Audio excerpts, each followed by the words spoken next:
I'm Loki Karuna, and this is TRILLOQUY. Happy Black History Month, and thanks so much for tuning in to Opus 252 of the podcast built to decolonize classical music. As longtime listeners know, classical music spans far beyond Western European tradition, hence the sort of goal and mission of this podcast. And I go as far as to say that country music is an example of that true American classical, which, of course, has many people thinking about Beyoncé since Sunday's Grammy Awards in one way or another. I'm going to speak to some of that backlash in today's TRILLOQUY, so more on that later. But before I introduce to you today's guest, I want to give a shout out to FeedSpot for their support of TRILLOQUY. FeedSpot lets you subscribe to your favorite blogs, podcasts, news, websites, magazines, YouTubers, influencers, and RSS feeds in one place. The TRILLOQUY podcast has been ranked among the top 10 classical or so-called classical music podcasts for many years in a row now, and FeedSpot is how many of you come to this show. So shout out to FeedSpot. Thank you for your support, and shout out to each and every one of you for your continued listenership. All right, so today's guest is the incredible Shawn Okpebholo. Shawn and I met for the very first time at an Opera America conference a few years ago in Minneapolis. But we'd been following each other for many years prior. As a matter of fact, when he came up to shake my hand, I was like, oh my gosh, Shawn, it's such an honor to finally meet you. He didn't even have to introduce himself to me because I already knew about the groundbreaking work that he'd been doing and continues to do as a composer. And I was excited to see that the feeling was mutual. It's such a pleasure to be in community with other Black creators, and an even greater pleasure to finally get him here on the TRILLOQUY podcast. This month, Sadi Records is releasing a new song cycle by Shawn, which was inspired by the Freedom on the Move database, which is a collection of advertisements for runaway enslaved individuals. It's a heavy bit of subject matter and bit of history, and it's turned into breathtaking music, poison into medicine, as we Buddhists say. The album Songs in Flight features many incredible Black figures in the arts, including Grammy-winning vocalists Will Liverman and Karen Slack, who are both TRILLOQUY alums. So a shout out to them and all of the artists on this new project. To get us into my chat with Shawn, here's a little sample from the album. Karen Slack joined here by Paul Sanchez at the piano in this recording of In Flight from the album. Hope you'll go buy this and all of the tunes on the album as written by composer Shawn Okpebholo, and hope you enjoy my chat with him.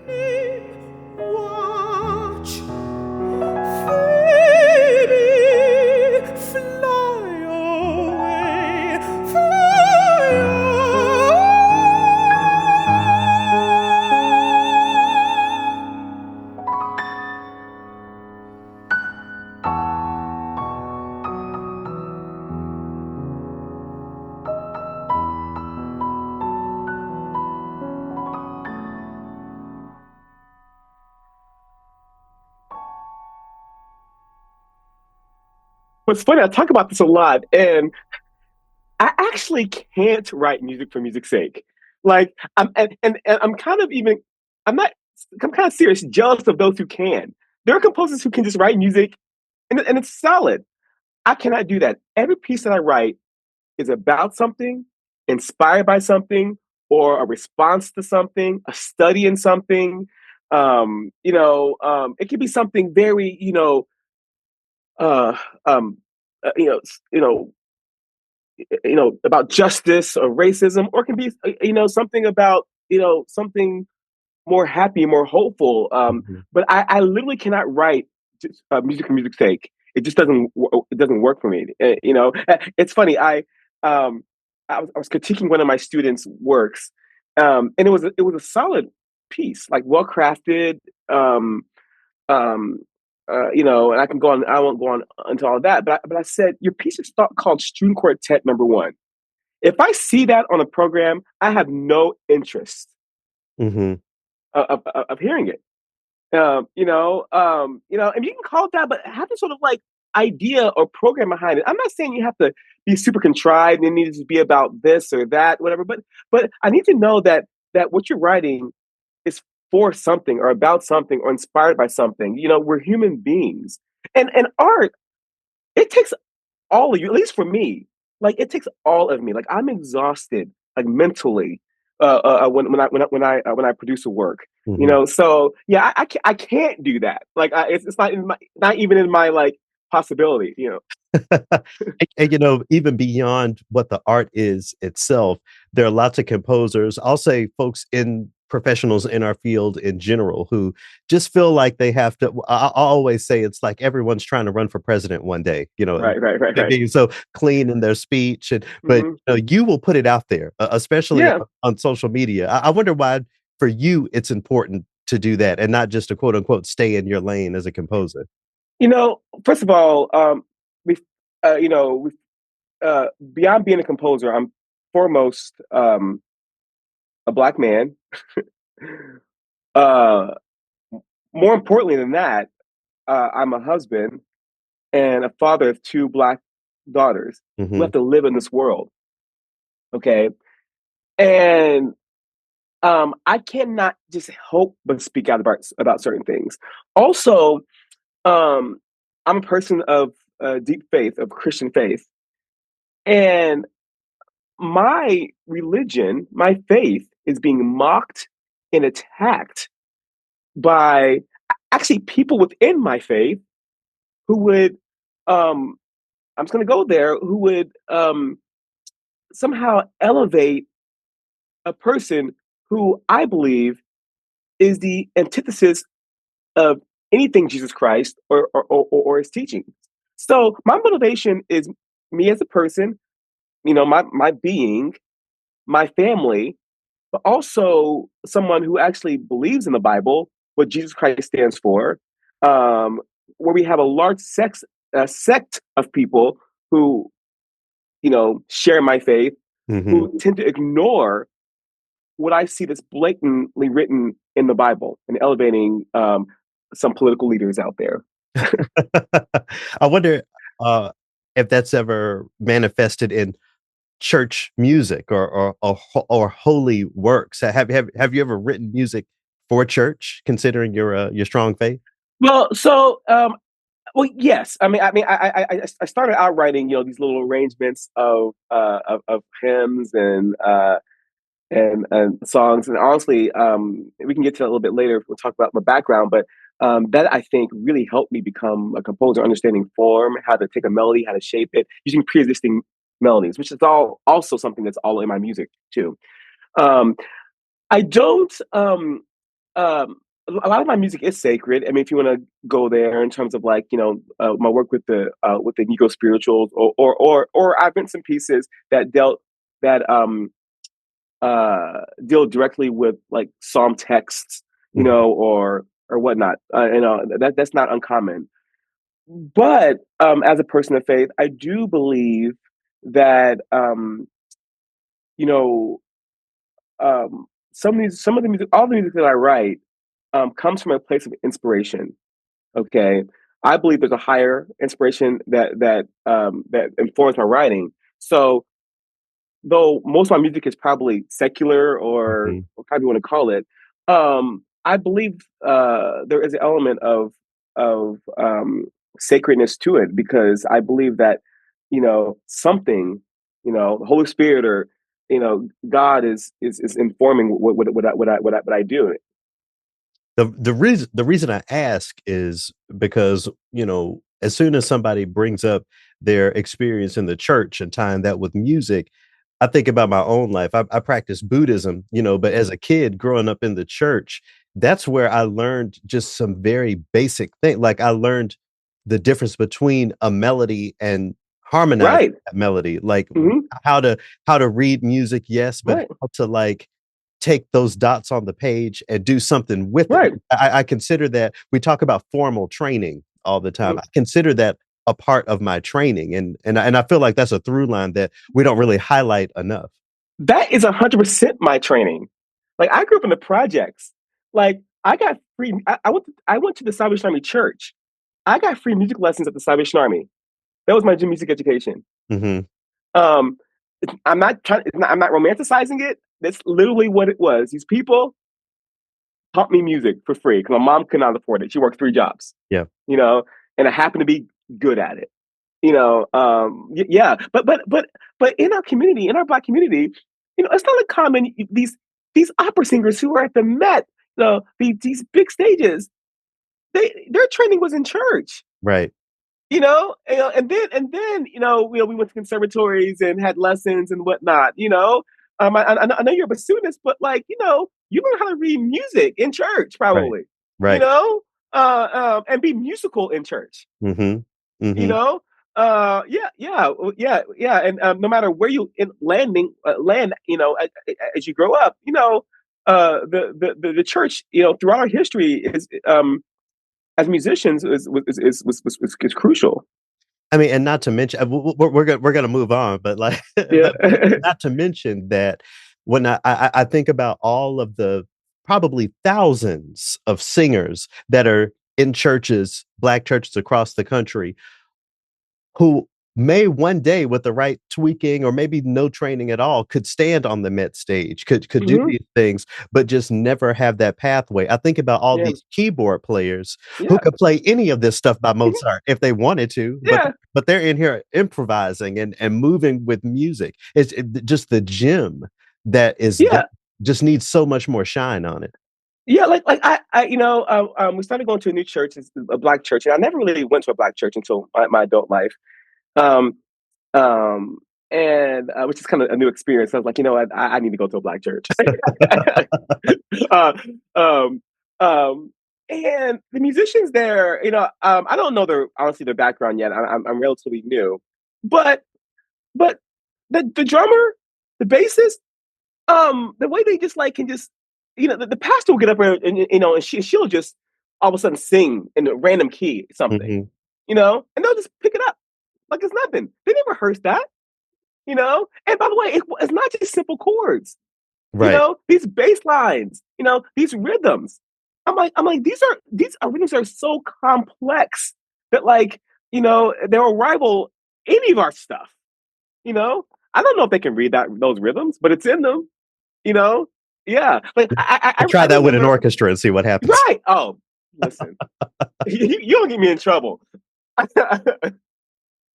Um, I want to get into your background, but before we, just one last, just sort of Sure. opening general question. So we talked about, you're connecting your art to the world. We talk about your speaking out on the world. So in between those two things is speaking out on the industry. I think last year there were just a number of things that popped up, like white composers who feel like DEI had ruined them. We connected about, I forget which orchestra it was, who had a pay discrepancy when that pay is more than competitive pay. We Right, all right, right, push right. for that pay. Anyway, I understand how a lot of people, respectfully want to make sure that they're not burning any bridges, or not Mhm. saying anything that's going to prevent future Right. opportunities. But I wonder how you deal with that specifically, not speaking out on things generally, but speaking out on Yeah. in our industry. Yeah. So, I honestly love people. I'm very collaborative. I think um, people see my passion, and honestly, it does come from a place of just, I think, deep care and love and respect. You know, Even when I'm the most critical, I mean, I say it almost with a smile. You know what I mean? And so I do think it does.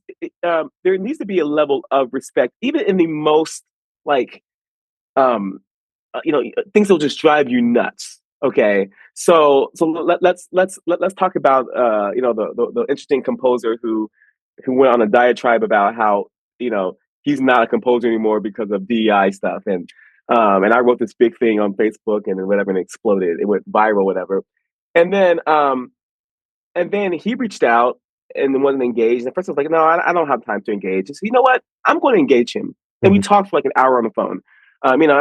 That's a long time because I'm busy. We're busy, Yeah. right? Uh, um, and I listened to him. I just let him talk, and then I gave my perspective on the situation. I think listening, and and but then give your perspective. I think once people feel comfortable with you, it's important. But it's important to speak out against these things. With that example, it was just ridiculous because black people. It's not like we're getting a huge part of the pie; just a slither of the pie. Hmm. You know, and like people are freaking out.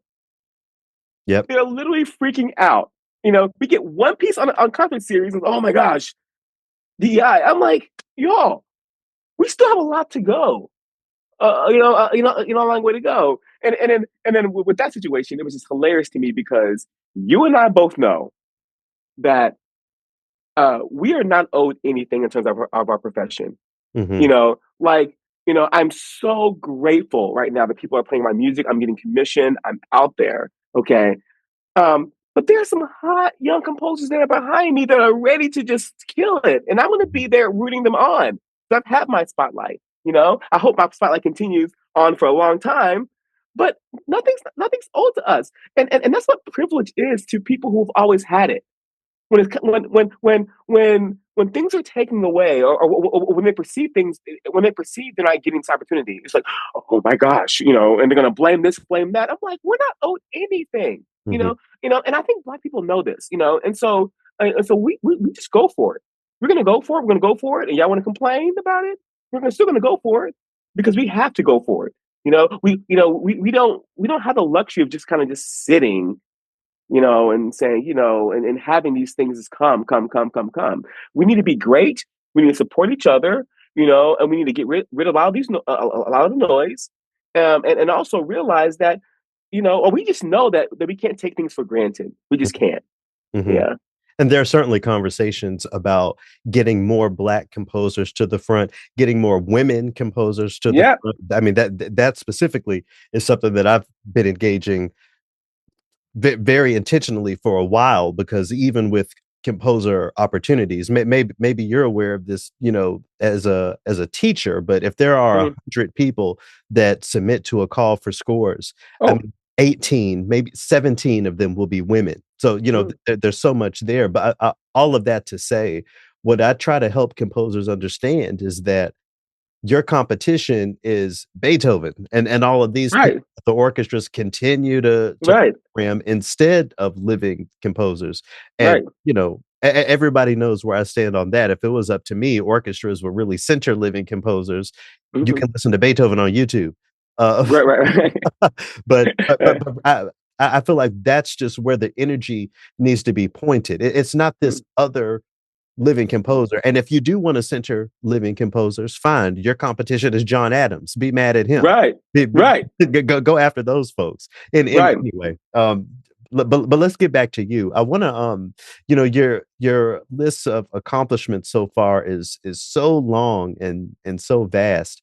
But I want to give folks a little bit of insight on the human side of you. I mean, where are you from originally, and what when you think about your childhood, what sort of sticks out? Yeah, it's a very unique childhood. I kind of alluded to this a little earlier. So my dad is a Nigerian immigrant. Came over to Nigeria from Nigeria. He lives there now. So my whole family's over there on my dad's side, like everybody. Um, and so he came, met my mom, had my twin sister and me. He left. It's a whole nother long story. I have a Sure. good relationship I have a good relationship with my dad, so I'm gonna put that Okay. uh, back. But the reality was he left, and my mom raised my sisters and me by herself in government housing in Lexington, Kentucky, working multiple jobs.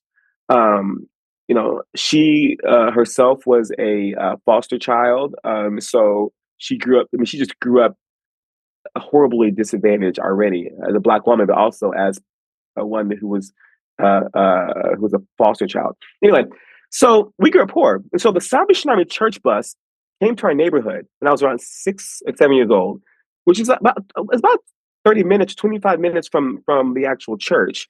And we started going to this like Boys and Girl Scout type thing on Wednesdays. Mhm. Now, you earn badges, whatever. Now, back in the day, parents would just like send their kids on the bus and like go. Yeah, and my mom, even back in the day, she's like, I don't know these people. You know, Yeah. so she hopped on that bus with us, right? Okay. Now, uh, uh now, And and where so we was had to this, by get the way, geographically? sorry, in Lexington, Kentucky. Okay. Yeah. Yeah, Kentucky. And so, and I talk, and tell me if I talk really fast. So say, "Son, slow down." If I'm talking too fast. Um, and so the Salvation Army is a church. Not many people know that in America. We know them for bringing the bells and helping the homeless and whatnot. Um, and so we had to get this like church badge or Bible badge or whatever.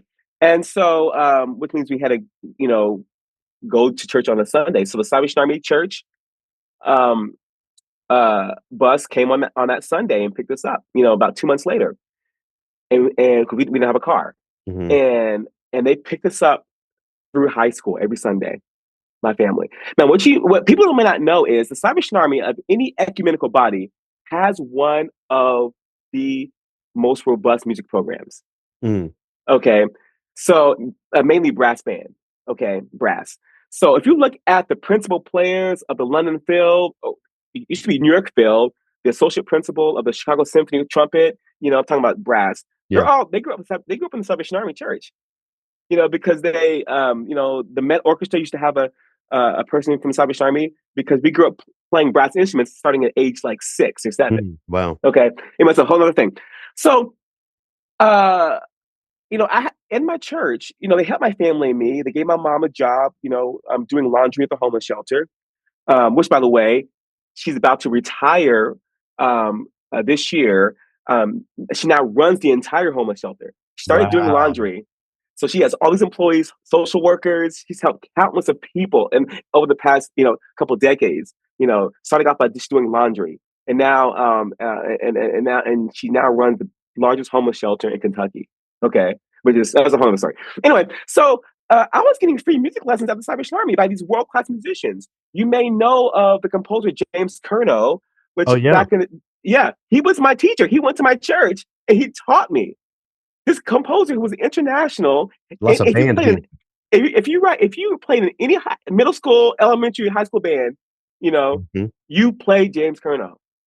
He was my teacher, and so I had this instruction as a 13, 14-year old, and I had all these opportunities, and that was my music education. And here's the thing, though, which is important. This is important. I wasn't the most. I wasn't like the only talented kid or smart kid or the most talented or smart kid in the projects. I just wasn't. But but I had opportunities, Mhm. you know. And I'm like, imagine how much talent is being like lost because or access because people merely they don't have access to it, Right. you know. And it really is an access thing. I mean, people are surprised when I talk about my upbringing because I'm not gonna lie, I'm kind of bougie black now, but like, but like, it wasn't like that, you know. People saw something in me, they gave me lessons, and it could have been this other person.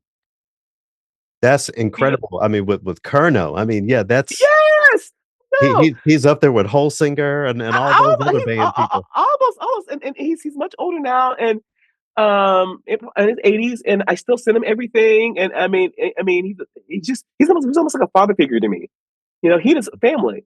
He didn't have to do this. He was very international at that time. But anytime he was in town, he would give me lessons, free lessons, and he So worked me. so what was studying with him what really got you aware of composition? I mean, there's so many of us Yeah, that go to band in our school orchestra, but for me, being a composer was something that I never would have even thought of, much less be interested in. yeah. I honestly, and I'm not lying about this. I always wanted to be a composer. Once I started doing music, like I saw, I just that was much more interesting to me. I never got. I was a euphonium, tuba player. I never got nervous playing, which is a problem because and probably meant I didn't care as much. You Certainly for know. those instruments. Yeah, yeah, yeah, yeah. Right, exactly. And so I always wanted to create. That was my thing. I'm very collaborative, and I see composition as I don't think I thought about that when I was 11 or 12 years old. But with my personality, I'm hugely extroverted, and I love like collaboration. I know that when I write music, I'm working with a lot of people, conductors, performers. I get to learn about all the instruments. I get to create these colors. Mhm. I admire people like James Colonel who just can just write music and like you have all these people just playing your stuff. Like that's awesome to me. And so I kind of always, um, you know, wanted to do that. Obviously, I'm a part of the B7 group, with just a group of 7 friends, or people get all kind of funny about, Damian and Jeter cleared it up a few weeks ago on the show. oh, yeah, yeah, yeah, good. Like, people are like, we're not like this exclusive club, but we're a glorified text thread anyway. But they kind of tease me, and I kind of tease myself, that I think I'm the only one in the group who's not like an active performer, who Hmm. doesn't just like perform. I'm like literally just a composer. I'm kind of low key jealous a little bit, because, like, Jesse, how are you gonna just like write this great music and all of a sudden be like on the violin, or Damon singing like, you know, some crazy thing, or Joel at the piano, of course, Jasmine. I mean, they all do stuff, and I'm just, Yeah. let me write my music, y'all do it. So yeah, but yeah, so that's that. I want to talk about your latest release, your upcoming release. Yeah. But before we get into that, what you have me thinking about when it comes to that access piece Hmm. is the family part. I know for me, you know, my but my dad was always very supportive, do it. Hmm. My mom was always a little leery, especially when I was young, because she Hmm. just had no reason to be able to see what coming home with a bassoon could lead Hmm. to as far as a Hmm. profession. Of course, they're proud of me now. All of that is Hmm. fine. I wonder how you engage that with your children, as someone who, Yeah. is a blue, I won't say the blueprint, a blueprint. Right. Is music something that you encourage them toward? Is you don't Oh, really try to push? listen, it is. So my wife is a professional musician also. Oh She wow. practices her viola all the time. They see me composing all the time. And, I'm not gonna lie, first of all, parents, we have no idea what we're doing. So just people think, and so, I push my daughters, like piano, piano, piano, this. And they played for a while, but they had other interests.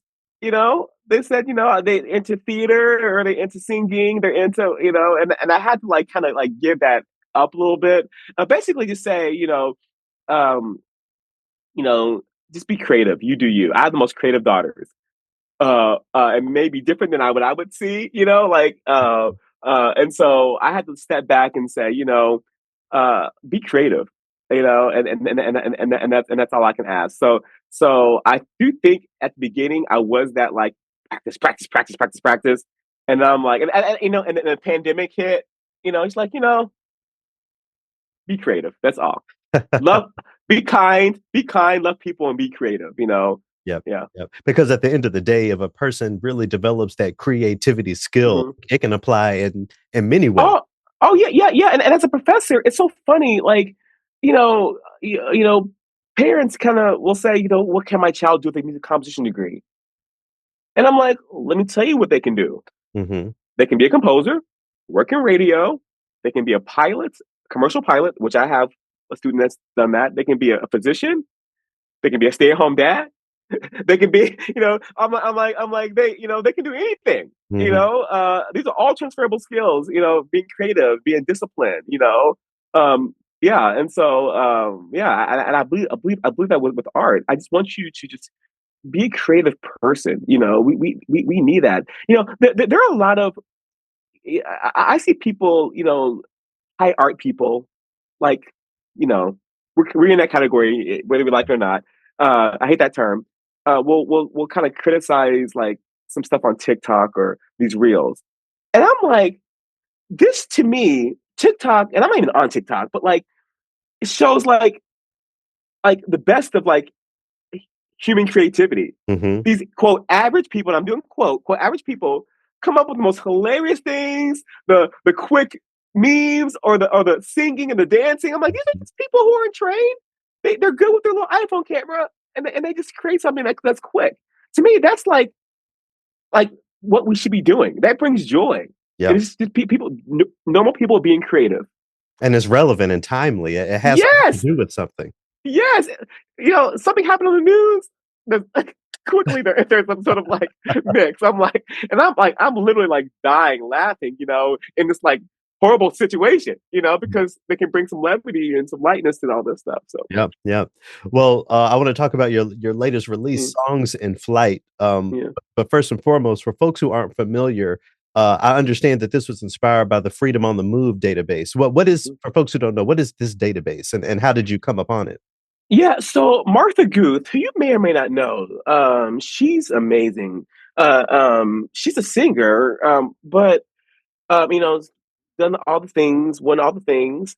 Um, uh, but she, in many ways, like you, is a visionary and arts administrator who can just like come up with these ideas and make it happen, right? So she calls me out of the blue, right? And she's like, I didn't know this. I don't know this woman, you know. She's like, Shawn, I heard, this piece of yours, Two Black Churches. I had this idea. I went to this lecture at Cornell University, Freedom on the Move, which is a database of over 30,000 advertisement of, self-emancipated and enslaved people. Mm, That's a lot of words. I should say runaway slaves, but I need to give them right. some. Yeah, right, right. And she went on about it, and she's like, she didn't have any funding, but she wanted Rhiannon Giddens to do it. Rhiannon's like the hyper rock star. Hmm. Will Liverman, Karen Slack. She had the whole crew. She said, I wanted to be premiered um, at some big venue in New York, probably the Apollo. You know, I had it all planned out. You know, and which is a dream team. And so let me think about it. Hmm. And I had to think about it. Not because I didn't think this could happen, because her passion, I knew immediately that she was like a legit, you know. But I had just written several pieces that dealt with black pain. I needed a break. That's why my opera is a comedy, right? Hmm. Like Yeah. I needed a break from that. Can I do that again? But I went on the database that night and read some of these advertisements, and it was illuminating. And what it did was, the advertisements were meant for the recapture of runaway enslaved people. That was the purpose. How I read it, first of all, they were dehumanizing, but I said, you know what? We see their humanity in this. Hmm. They're describing these people. Mm. Fair skin, scar on their cheek. They like to cook.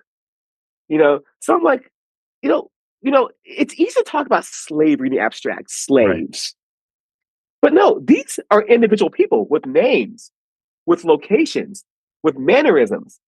So it's like, so how can we take these documents and flip them? Not only bring awareness to all this stuff, but say, I don't like to say like we claim their humanity, because that implies it was taken away. Right. Like just you know illuminating their humanity, and say, these are real people. Anyway, so I said yes, and listen, she got the funding, she got everyone on board. We didn't premiere it at the Apollo, but we premiered it at the Metropolitan Museum of Art, Hmm. and it was one of the most beautiful collaborative experiences I've had, because not only I'm working with these rock star performers, and I'll say their names: Rhiannon Giddens, Karen Slack, Will Liverman, Reginald Mobley, countertenor, who's they all amazing. Paul Sanchez. On the album, Howard Watkins was at the premiere, which is Okay. he's ridiculous. Um, uh, I'm working with these incredible, artists, right? But also the poets, Titi Jaji, which I don't know if you engage poets or not, but you need to Oh, have her on your sure. show. Okay. Okay, well, I'll text you. She's amazing. A poet. She teaches at Duke. Zimbabwe American composer. Um, um, Crystal Simone Smith, who's also teaches at Duke. A black poet who does these black haiku. You Hmm. know, um, uh, Tahimbi Jess, who won the Pulitzer Prize. These are the people I'm working with, and I feel like I fraud a little bit, because like I get like all the credit as a composer, but look at the team I'm working with. I feel like I can write "Twinkle Twinkle Little Star" and they'll make it sound amazing. right? Or some sort of poetic interpretation of that. And so yeah, and so that yeah, that's a long answer to Freedom of the Move. So basically, Freedom of the Move is just a database of 30,000 plus advertisements for the recapture of enslaved people. I mean, in an industry where oftentimes the composer is the last name that you think Oh, I about, know. I think it's fine for you to take Ah, a little bit of time. no, that's funny. And I should say too. Oh no, go ahead. Well, I was just going to say, Mm, uh, with this type of music, and that subject matter, it's so difficult. Well, I won't say difficult. It's very meaningful in many mm, different ways. The connections that folks have to that story and that history non-abstractly. You were talking mhm, about abstract. So for me, I have photographs of family members who are passed away now, but that I knew as a child mhm, on plantations as mhm. children. These are Yeah. like, so, for me, it will never be abstract. Mhm, Fight for reparations is very real for me. Like, mhm, not, so there is that reality and the people that you can engage and will engage through this music. My sense, and you can push back on this, my sense is that most of the people that will listen to this will be white, or at the very least will not have that actual connection mhm. to Yeah. this history. I wonder how you think about that or engage that reality. Um, Honestly, I feel like that's part of why I do this. Okay, so people can understand better. You know, we're not just complaining about an institution that happened hundreds of years ago or whatever. This is real stuff. It has real life implications. Okay, in the work, um, there are two movements. One's called Ahmad. Okay, Ahmad from Ahmad Arbery, and another movement called Four Martins. Okay, and where we connect literally some of this the stories from the past, these advertisements to these current atrocities. Okay, because in this database you can just if you're curious, type in your family's name. Okay, location. There may be something. It's all the metadata is out is such that you can just search for stuff. Hmm. So for Martins, for example, uh, uh, it's sad, but like I think many of Black people have the one event, one tragedy that like changed them. Okay, the one that changed me, literally changed my life, was Trayvon Martin. Hmm. Why? I wear hoodies all the time. I'm wearing a hoodie right now. Yeah. That's like my thing. Okay. Um, and so Tsitsi was able to find. It was funny. She not funny, haha, funny, but like you can find lots of Martins in this Sure. database. Okay. Um, and so she happened to search Zimmerman. You know, she found the Zimmerman, and Mm. she was able to write a piece that uh that took um four Martins, their stories, you know, um, and Trayvon, and merge them together. You know, wearing a gray hoodie, wearing a gray shirt, Yeah. eating this from the ads. It was brilliant poetry. Okay, Wow. and then bring in Zimmerman, which by the way was one of the enslavers. And then she connected it, so people were seeing this connection. This is real stuff. And then with Ahmad, um, um, she was able to, with that murder, um, find the an ad of the names of the people who committed those atrocities in the same region. Were they the same part of the same family? I don't know, but she was able to do that, and so um, hearing having this music that tells a story in white spaces, to me is part of my role as an artist to help educate and help understand that this is real stuff. You know, slavery happened and it stopped, but it's not like it stopped. Hmm. The reason why we're still the poorest in society, we don't have access to a lot of education. There's a reason why. So yeah, I actually am okay with um, having my music performed in white spaces that deal with these issues because I see it as honestly a real life creative teaching moment. a, a lot of people, when they think about this concept of being in flight Hmm. or seeking freedom, Hmm. seeking Hmm. liberation, for me, not all, for many people, that looks like going back to the continent, going back to Hmm. the motherland. You Hmm. have far more of a connection, Yeah. as we jokingly say sometimes, regular black people, Right, right, right, right, right. than Afro Americans Yeah. have. Has being in flight been something you've ever thought about or consider? What sort of thoughts did this inspire I, for you on that side? I love that. So as a kid, I have always tried to be Nigerian. My dad wasn't even around, but I was like, I'm Nigerian, even though my mom was like, raised me. My dad engaged me all the time. I talked to him all the time. He wasn't like fully absent. But it wasn't until my adult life that I actually uh, went to Nigeria for the first time. And I've been back many times. Um, and it is the greatest. I love it. I'm a citizen. I have two passports, like a dual citizen. It is like the best thing. Is it paradise? No, but it's like it's paradise to me. Mhm. Um, like they're full of life and creativity. They're my people, and I love it. So I get, and there's controversy in our community. What does it mean to like go back to Africa? When I was born here, there's no like direct connection. I get that. That's a whole nother topic. What does it mean to be an African descendant of slavery versus that's a whole thing. Right. Um, um, I but honestly consider myself fortunate that I have both. Direct descendants. Like all my family's over there, but also here. But what's interesting though about me is because my mom again was a foster child. I can't go back more than one generation Oh wow. for my mom on my mom's side. Yeah. I can't, and she's American, right? Born here in Kentucky. My dad, I can go back 4 or 5 generations.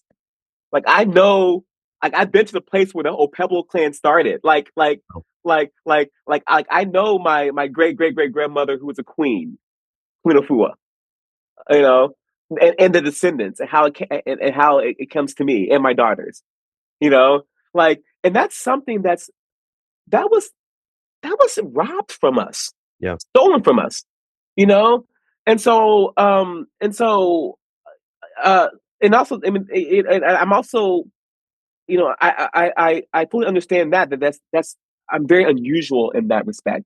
That I know more about my African history, you Hmm. know, than my history on my mother's side, who's African American. That's fascinating. That's another topic for some time. Right. A flip of that reality. Right. Right. So when you're talking about, how great Nigeria is, I wonder how you see artists playing a role in creating, we always joke around creating our Wakanda or whatever, but Right. Right. Right. Right. Right. you have the Black Magnificent Seven who, even Hmm. if it's just a blown out of proportion text thread, Right. as y'all say, that is a space that y'all Hmm. have. But I wonder what role you see artists taking in creating spaces like those more broadly for Yeah. marginalized folks. I think it's important. I really, really do. So, um, the B7 honestly has sustained me in my art in many ways. Okay. Um, like you, I assume we did the conservatory route. We all did that, and I am grateful for my training. I really am grateful, um and I work at PWI, and I've always been in the PWI, and even in when I lived in the projects, since I did music, I was in white spaces all the time. Sure. Okay, so um, um, engaging more with Black artists and artists who look like me, honestly has been life giving. because I am not the only one doing this. You know, we can compare notes, we can inspire, they can understand. There's a different vernacular. You know, I'm doing another podcast in a couple of days because album, and I'm sure I'll sound much different than I sound Sure, talking to you. sure. You understand this totally. And thank you. Yeah, right. I'm excited about this podcast. No shade on podcasts, but it's just a different space. Hmm. And so so I tell people, these younger composers, conductors. I said, find 5 or 6 people who look like you. Okay, start a text thread where you can laugh, joke, vent, cut up, and support each other. If I can't do this gig, I know a person that can do this gig. Yeah. If I can do this commission, and I said that is what's going to, I think, elevate us as a community. I think we should be doing that with. I think we should have all these subsets of just like friends, like the B7 type people. Yeah. Okay, but housed under a movement of like, you know, we all are like creating our own stuff, our own spaces. Yeah. Even interdisciplinary, Exactly. Oh my gosh, poets and visual artists and theater. I was like, because you know what? We're so creative. We're talented. We know how to hustle. Hmm. Like it's all there, you know. And so yeah. I want more gateways. I want more sphinxes. I mean, you go to the Sphinx conference and like these are the most like they're like ridiculous musicians, Right. like ridiculous. Now I'm not talking about the ones who are on stage in the finals. Like they're all Hmm. composers, performers, administrators, and I'm like, we need to do more of that, especially when things like DEI programs are being dismantled. Right. You know what? We've been resilient before. We've bumped this before. So if you're not gonna perform our music, if you're gonna talk, if you're gonna go back there, you know what? We're gonna like do our own thing. And by the way, you're gonna lose money because the country's getting browner and blacker. Hmm. You know, that's just the reality. It is. And so y'all can stay in those spaces. But y'all gonna need us. You mentioned that wealth of talent in spaces like Sphinx. It makes me think about um, Hogwarts for the best thing to think of. So if people take offense, I'm sorry, but it's like you might not see Professor whoever, turning an apple into a frog, but Mhm. all of those people are there because they have those skills. They can do Mhm. it. and Right. and I think that's what's so beautiful about our field. We have the composers, we have the administrators, the media Mhm. people, but we're all, at the end of the day, folks who came to this through music, through Right. skill, talent, practice, and there's so much there. So my thought is that when you put those subsets and groups together with the Black culinary artists, where the Black Yes. marketers who we need, but and it's really a larger conversation. Maybe it should be a panel discussion one day. It's this idea of these programs that pluck Black folks and people of color, marginalized people, out of their communities and then put them elsewhere, to train them up, to give them the skills, and then they Mhm. end up benefiting that community more than Yeah. their own. And that's something that I'm still chewing on and dealing with in my own right. We can create Yeah. opportunities for composers, for anyone, but is it ultimately serving their community, or is it serving the community that we're training We them to serve? no, yeah, that's the thing. And I'm not gonna lie, um, that's what I struggle with because, what am I doing to to give back to my community? You know, and that's why I've been much more intentional about that. By the way, I love when you talk about other type of arts. I'm at my hair's a mess now, but I'm at my barber, who's a 23-year old genius, And making money. making money, artist. I'm like I'm like because he's like I'm a composer. Oh, composer, this. I'm like, you understand that your art is like just as impressive, if not more. you know Right. what you can do with this. You Hmm. know, I'm like, and that's like we yeah. So it's it's everywhere. Not just composer, singer, bassoonist, podcaster, whatever. It's everywhere. We should really like say, you know what, this is what you can have to offer in terms of art and creativity, and then how can we again bring it back to us. Um, um, I'm not saying it should be exclusive to us. I think it's for everybody. But say when it comes to time when these programs are being dismantled, people are ignoring us. Fine, Yep. Yep. you know. Every time I sit down and get my locks retwisted, I start doing a Yeah, little math, and it'll make you think. When right. when you have these artists doing these things, we're often around here struggling to make ends meet as Yeah, artists, and we got folks that we engage every day doing just fine. yeah, exactly. I'm like, listen. I know how much I pay and tip him. Right. So multiply that time 20 heads a day. Exactly. When I can't get an appointment, I'm Hmm. like, wait a minute, you booked and blessed, right? I was like, The other yeah, thing, as we begin to close, the other thing that I'll just throw into the space on the other side of programs and opportunities, pulling folks outside of their communities, I constantly find myself going back. I believe it was W.E.B. Du Bois, the Negro artist, and the Racial Mountain.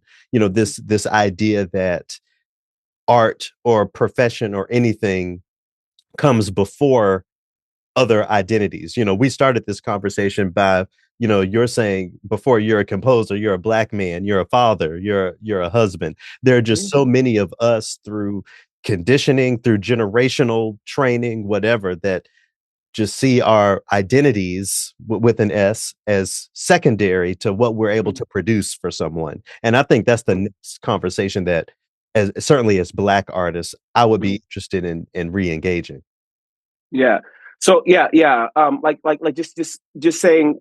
Sorry. So So so reframe so that. so basically, it's the challenge of not only the external Right. of thing of being pulled out of your community, but Right. the internal thing of aspiration being outside of community as well. Yeah. Right. Yeah. I mean, I can't say it better than that. It's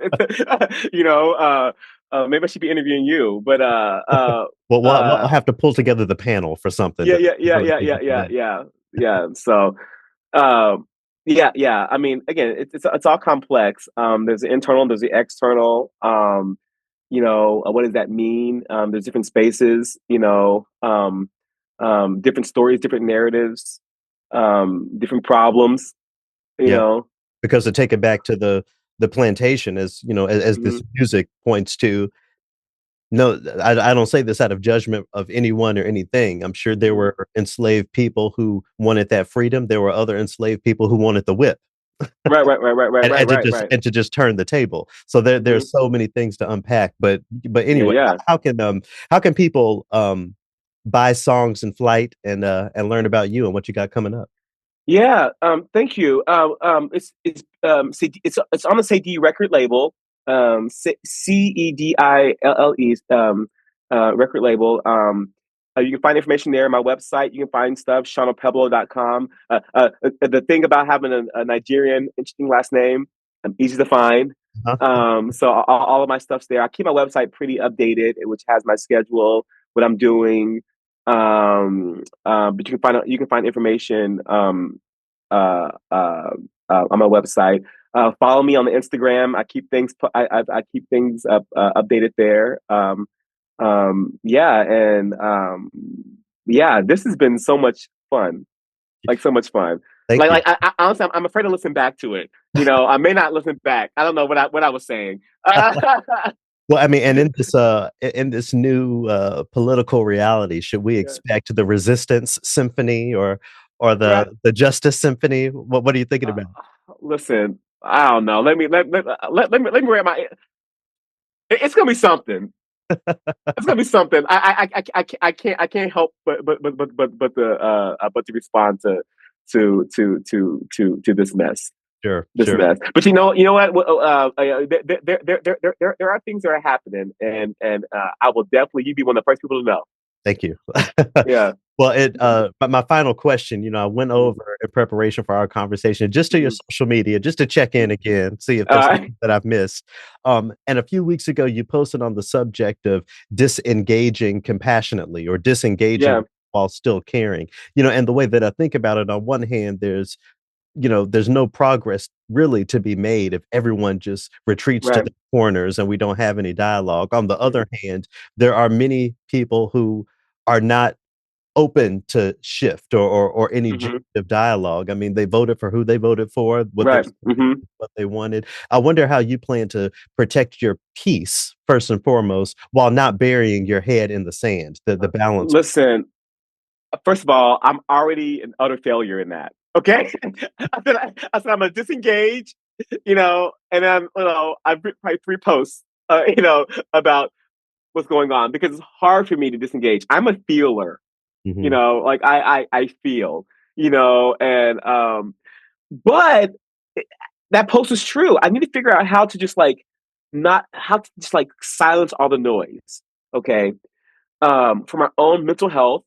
Okay, but also just like not you know be compassionate and lose that. So honestly, I'm trying to find other ways to do that. So I think the easiest way, the best way, and you kind of with the question beforehand, what am I writing? What am what's going to happen is it has to be through my art.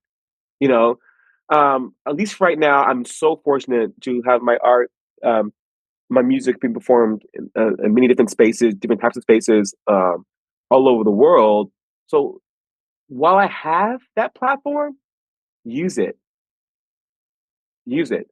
They may go to a concert thinking they're going to hear Beethoven. They will hear Beethoven, but on the first before they hear Beethoven, or before they hear the Schubert, they may hear a Piece of Mind Hmm. that's going to have something just to say. And so I think that's the best way to do it. You just use my art, but also again continue to love people and try to understand people and listen.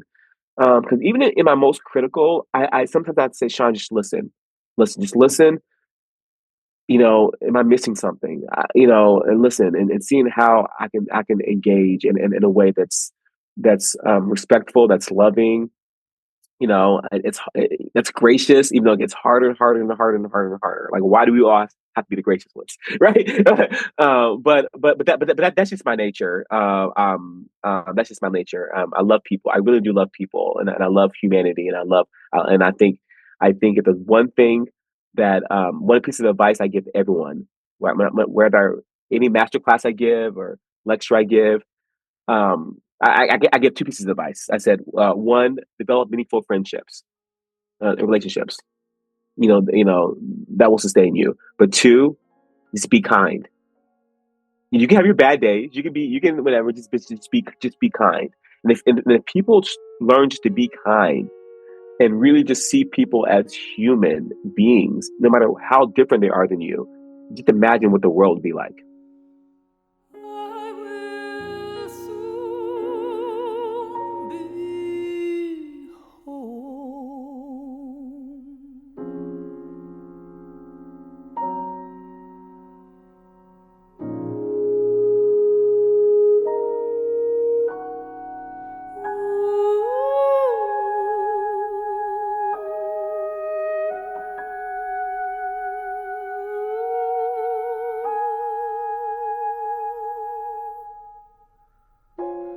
I will soon be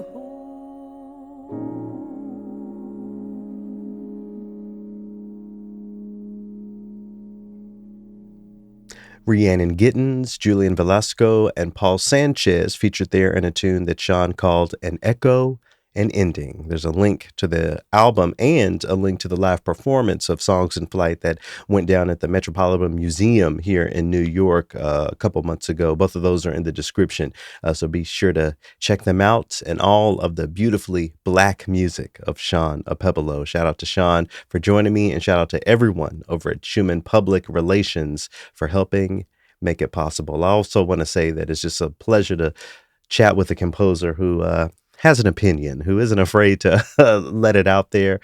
So also celebrating Shawn for his unapologetic honesty and transparency, not only as a creator, but as a human being. Always great to see that in the arts.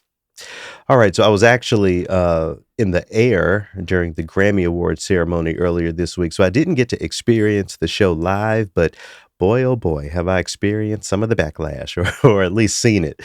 Before I get into it, shout out again to Karen Slack and Michelle Can for their Grammy wins. That was huge. Michelle Can, if you don't know who she is a really influential, I mean, important doesn't even begin to describe her, but a really a significant pianist in the field, specifically when it comes to music by Black composers, including Florence Price. She hasn't been on the Triloquy podcast, but she was actually my last interview at WUOT FM down in Tennessee many years ago, and we've kept up since. I can't wait to get her on the show here, and just want to make sure that I'm giving her some extra shine for winning that Grammy alongside Karen Slack. Congrats to y'all. I also want to quickly shout out my homie Curtis Stewart, who lost his Grammy to Bach, of all people. I mean, I could make this whole triloquy today about that, but I'll just say that this is an example of how people just can't let go of the past, in my opinion. They won't let their conception of classical music evolve enough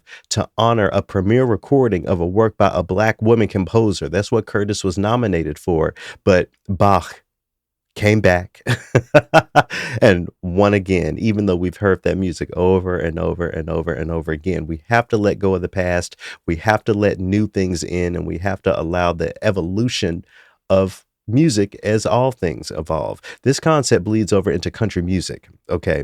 I have no history with the genre. I didn't grow up listening to it, but with the help of folks like Rissy Palmer, shout out to Rissy, many of us have had the opportunity to learn the Black history of country music. Now, this Black history was largely uncovered and unknown by lots of Black folks. But Beyonce, with her huge platform and who she is, created this incredible country music album, shouting out folks like Linda Martell. We had Dolly Parton on the album. I mean, there were just so many incredible nods and so much great creativity. It won her not only the best country album of the year, but also album of the year. Ooh, and this pissed off a lot of people all over my timeline. I'm seeing suggested ads for Beyonce's win, and the comments are filled with people angry about her winning. The biggest complaint that I'm seeing is that she, quote unquote, isn't real country, or country music has become something that country music isn't, or, just again, this aversion to evolution and change. I have a feeling that musical aesthetic isn't really the reason people are upset, if you know what I'm saying. But for the sake of argument, I just have to acknowledge again that all music evolves. I've spent years on this podcast preaching that classical music isn't static. It looks and sounds many different ways from a global decolonized perspective. And I think we have to make that same argument about country music and all other genres. I mean, even hip hop doesn't sound the way that it did 50 years ago when it was born, 51, 52 years ago. And that applies to everything. If you really go back in your history, you'll see and remember that Black people invented country music anyway. But as it evolved, it, became something more aligned with white culture, I'll say, for lack of a better phrase, even though there have been people like Linda Martell and Charlie Pride and Darius Rucker, shout out to him, over the years. But the general culture, is one that has not largely included Black people and the Black perspective. I think that's safe to say, and it's fine. Okay, that's just what it is. So now when Beyonce takes her artistry into it, and it came along to challenge that status quo with this Grammy winning album, I personally got the opportunity to dip my toe into this music, and I'm a fan, and it's gotten me listening to more country artists of all shades and all types. There are all sorts of folks who I would not have been exposed to if I hadn't been inspired to tap into country thanks to Beyonce. I'm still listening to the album. I'm still singing the album, and I'm happy that it's created some proximity between me and things that I hadn't really been exposed to, or things that I didn't spend a lot of time with. Now, in some world, This would all be an opportunity for many people to come together and appreciate a style of music making that doesn't typically hit as hard as hip hop or pop music, or isn't as to the front as other genres. It could bridge those communities together. There could be new music created, but instead it's triggered people. It's triggered them to believe somehow that the artist of our lifetime, our Michael Jackson, is untalented or undeserving. Now, I will admit, I am certainly a member of the Beehive, but you don't have to be a fan of Beyonce to see how ridiculous people's accusations are. And of course, it's being tied to critiques of DEI, which people of certain backgrounds are blaming for everything these days, with the help of our president doing the same.